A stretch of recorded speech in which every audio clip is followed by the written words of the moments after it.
In John chapter 3, we see the story of Nicodemus, who's a Pharisee. And the Pharisees were the religious rulers of Jesus' day that hated Jesus for his popularity, but were intrigued by him because he was doing the things that only God could do. And so Nicodemus comes under cover of night. The sun had gone down over Jerusalem. There was only oil lamps. He didn't want anyone to know that he was actually going to talk to Jesus. Jesus was around 33 years old. And Nicodemus, being a teacher of the Pharisees, was probably in his 60s. So you have really an old, grandfatherly, respected rabbi going to a pretty young man in Jesus, wanting to talk to him about what was going on. He was doing miracles, he was gathering a following, and he comes down an alleyway in Jerusalem under the cover of night to see if he can get an audience with Jesus, to find out a little more about him. And Nicodemus says something amazing in John 3. He says, "We know that you are a teacher come from God, for no one can do the signs that you can do." And it's funny, Jesus doesn't take any liberties with Nicodemus at all, other than to say, "You must be born again."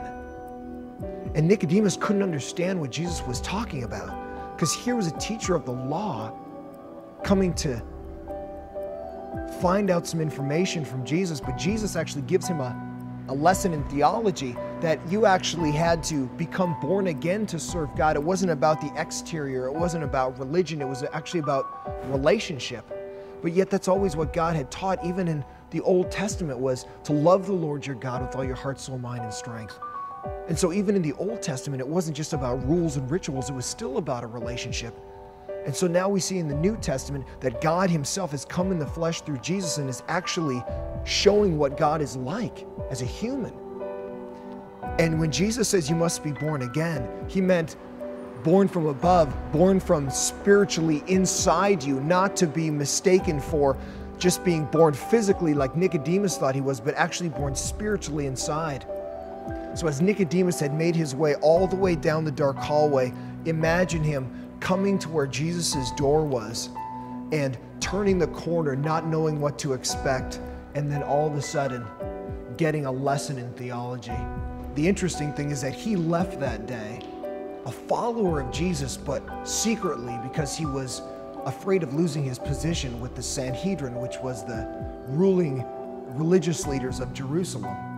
And the amazing thing is that at the end of Jesus' life, after he dies on the cross, who comes to him but Nicodemus? The man who had gone by cover of night to see Jesus is now ready to proclaim Jesus in the light. And that is what a true disciple is about.